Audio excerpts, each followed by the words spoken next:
All right, thank you for joining us. House Republican Leader Jim Durkin. I'm joined with Representative Patty Bellock, Tom Demmer, David Rice, Grant Worley, and Dan Brady. Here we are, officially past the halfway point of the spring legislative session. And what do we have to show for it? Let's be honest, not much. Here in the House, the majority Democrat Party has been completely unwilling to work with us on negotiating a balanced budget with reforms to put our state back on the right track. But that's not for a lack of trying. Just 2 weeks ago, a number of our members stood here in the Blue Room calling for us to begin the work of addressing the issue of property taxes, which for many of our members is the #1 issue facing their constituents. Since then, we've seen and heard nothing from the Democrats. The next day, another group of our members called for the need for redistricting reform, not only very popular with Illinoisans, but one that restores accountability between elected officials and constituents. Since then, we've seen and heard nothing from the Democrats. And last week, 25 of my colleagues and I filed comprehensive pension reform legislation that would provide significant savings for taxpayers and give the Chicago Public Schools the $215 million for a one-time pension parity payment. Again, we have heard nothing from the majority Democrats in Springfield. And just yesterday, 2 Senate Democrat leaders stated that a budget won't be passed until 2019. Really? Why? Does that mean that they have thrown in the towel and they would rather let the state of Illinois sink further? I'm absolutely troubled and very discouraged of hearing that yesterday. We need to keep working. We've got time to get this done. But as we kick off this week, I'm asking our colleagues in the majority party to work with us. Work with us on passing a balanced budget with reforms. We can do it, and we can do it now. I showed that last week, that we're not afraid to put votes on a very difficult issue. 26 votes for pension reform. That's our proportionate share if we work on a structured roll call. That's what we do. That's how you negotiate. I know that divided government is a new concept here in Springfield, which the Democrats deeply despise, but we won't be able to move things forward unless we move forward together. Because if we don't, my fear is that the closer we get to May 31st, the Democrat majority party will revert back to what they always do, and that's to shove through another wildly out-of-balance budget that they know very well will not be signed by the governor, but they will go home claiming victory and that they did their job and do their usual victory laps back in the district. I'm telling them to stop the insanity. For too long, the majority party has shirked their responsibilities, whether it's raising the income tax under the guise that it would pay down old bills and put people back to work, or passing reckless, unbalanced budgets year after year. Simply raising taxes and increased spending without any reforms didn't work then, and it won't work now. We need to actually reduce spending, demand property tax relief, and include reforms to grow jobs and help our economy. As I said in January to the Speaker, I am prepared to work with him on every issue that is a priority for him. We will negotiate with him.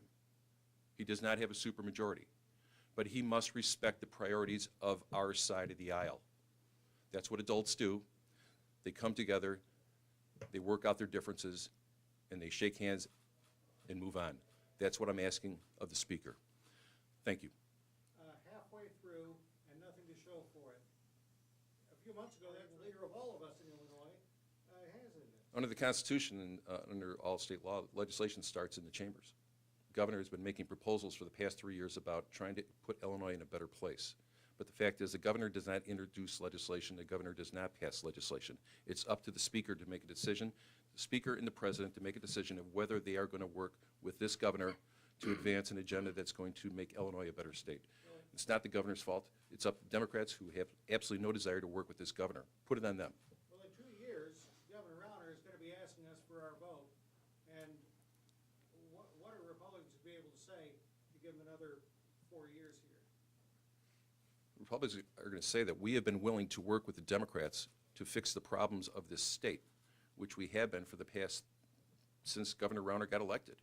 I don't know how many times I've said we're willing to negotiate with the Democrats time after time on every issue. But the fact is, they lead us down this path like they've done over the past 2 years with the working groups, and then pull the rug out from underneath us, and then they put these ridiculously unbalanced budgets on the board, and they don't seem to care about it. And they know the governor is going to veto it, but they use it for their political propaganda. So, I mean, the question is, who's governing? They're not governing. The governor wants to get some things done.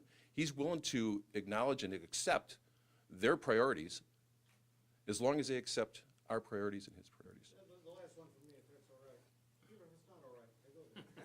As a voter, I've got Jimenez and McCann and LaHood and the governor. So where am I supposed to go? You really want me to answer that question? Please. Jimenez, McCann, Rauner. Because they're trying. They're trying to get the problems fixed. They're not giving these false promises to Illinoisans. They're not making votes that are blowing our budget apart, blowing our spending, creating this backlog of bills. They're desperately seeking a resolution to this budget impasse, as am I and the governor. But the fact is, we are not going to let our votes be taken for granted. They've had the supermajority up until this last election. They could have done whatever they want. They didn't. We won seats. This is how we get things done. It's through a collaborative manner. But the fact is, the Republicans are prepared to take on and address every major issue that the Democrats find important. But the fact is, we will work with them as long as they work with us, again, on our priorities. I see from CatFax this morning that the governor is running ads again. It's the middle of session, as you say. I don't know if you've ever, I've never seen it, except since he's been governor, that anybody in leadership like that runs ads during a session when you're trying to get a deal. Is it helpful to get a deal? Well, I don't know. Democrats for years have been running, whether they've had people picketing our office through their third-party groups. They've been playing this, going down this road for many years. The fact is, we have a governor who is going out to the public, and he's asking for the public to get engaged, get the public engaged, and forcing the legislature to get their job done, to do their job, to force men and women of the House and the Senate to put their political differences aside and get this impasse completed, get past the impasse. And that's what the governor's saying. What's happened in the past is not acceptable, but the fact is, this is only going to get done if the Democrats are not going to come to their senses. Go to the public, demand an uprising of the public, and that's what the governor's doing with this commercial. Well, the governor's tried using force for 2 years and it hasn't worked. Well, you know what? People are seeing that the state of Illinois is in dire straits right now. And we go down every month that we continue down this road. There's an expense that the state it's costing the state, universities, K through 12, you name it. Everybody relies upon the state of Illinois is in a worse position. So the governor needs to educate people about what's going on and get them engaged, and that'll force the legislature to act. Have there been any talks between you and the speaker in regards to the budget? In the Senate, we've at least seen some kind of attempt at bipartisanship that's largely been derailed. Where do things stand in the House? I have not talked to the speaker in some time. I've sent letters to him asking for his support on a number of issues, I don't have the same luxury as the President of the Senate and the Senator Redonio have, but I've been very clear about my public statements about what we need to do. Is the speaker not engaging with you? No. And is that Have you called? business as usual? I've made, I can't say if it's business as usual, but the speaker comes to me when he needs something. But the fact is, I've been very public about getting this done. I don't need to have to make a personal phone call to him. I've made public statements time and time after, and whether it was at this stage at the swearing in about our need to do this in a collaborative manner. I think the message has been pretty clear and the invitation's been open for a while. You mentioned Leader Redonio, the grand bargain, obviously, the votes got called off. The governor doesn't say he did it, but his people said it still needed work, which kind of means maybe the governor, at least they weren't ready for votes to happen. Do you think that that action from the governor's side has hurt the credibility or undercut Leader Redonio? No.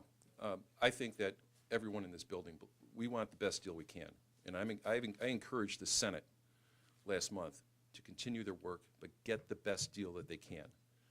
I'm not going to get in, everybody's speculating about what happened, but the fact is I'm going to ask them today to continue their work. Continue their work and get a better deal, get the best deal they can, so we can keep momentum, build up some momentum, bring it over to the House, and hopefully bring resolution to this matter. I have confidence in both the President of the Senate and also the Senate Republican leader that they can get this done. Would you advise them to take votes on the grand bargain this week? I don't know what's in their grand bargain, but I would say that I'm asking them to go back and continue to work, but get the best deal they can. And they know exactly what the right balance is. They've got to find the balance that's going to earn the governor's signature. And I think we all know what it means. It means a little bit. It's going to be some reforms, it's going to be cuts, and there's going to be the ultimate revenue issue. One of the speakers sent out a letter about the sale of the Thompson Center. He said that he was working with CMS on this proposal yesterday, and the governor came out against him. But he said that both sides agree that your current bill is flawed. Is that It's news to me. CMS has never told me that, but we filed this bill October of 2015, and I think the Speaker now placing an objection on this legislation is, I think it's unfortunate and it's political. It's like yesterday, I've had a bill sitting out there would allow for the public-private partnership to be enacted for the managed lanes on the I-55. And again, the Speaker threw cold water on it just before the press conference on legislation that's been around for over a year. So you'll have to ask him what his motivations are, but I don't buy what he has stated in his brief press statement. It's more politically driven. It has nothing to do with substance. These are good bills. This is about taking this building and putting it back on the property tax rolls, which is going to help the city of Chicago and everybody else. It'll be good development. It's a good area for development, but the managed lanes legislation, which he threw cold water on yesterday, which I presume he's not going to take up, would have put a lot of people to work. It was supported by the business community and also labor. We haven't had that in a while, but all of a sudden, just before the press conference, sorry, not going to work. And I think the Speaker made a comment about it yesterday, which pretty much leads me to believe that he has no interest in undertaking that project. So I think the comment he made was that IDOT, they asked IDOT months ago for details, and that hasn't come through. There's been 5 hearings in the House of Representatives on that House joint resolution. So this is just another stalling tactic that the Speaker and the Democrats are using right now. And I'm afraid we're getting to a point that they do not want to see this governor get any type of legislative victory between now and the next elections. You said we have time to work straight out budget. Absolutely. The Senate deal, as it was, the revenue increase didn't really work anymore after this month. Obviously, you can't retroactively tax people. So do you have a deadline? Do you have a framework here? May 31st. I've been around here a while, and I've seen some amazing things happen in the last week of May. All of us have. So if there's a willingness to get something done, it'll get done. But again, the Democrats have to have open minds and have to be sincere with their intentions about resolving the budget impasse. Some people think that in the last election you picked up seats in part because of the popularity of President Trump. And there's been a lot of odd stuff going on in Washington. I just wonder if what's going on in Washington, public opinion, if you think that's having any effect or will have any effect on you're trying to, All things are local. that's a no. I don't believe so. You know what? People are going to point fingers at Washington about what's going on with Schumer and how they're blocking things in the Senate. I mean, the same thing happened under President Obama. But at the end of the day, this is a state that I think Hillary Clinton won by 17 points. Again, I'll just say that it's up to our members to message back at home about what they're trying to do to break the impasse. And we have to call out the Democrats for what they're doing if they are not going to work with us. Yeah, well, the Medicaid thing with the $4 billion a year that might be lost, are you working with members of Congress to work on the federal budget? The administration is, and I can't respond to that because I'm not up to speed on it. All right, anything else? Thank you. very much?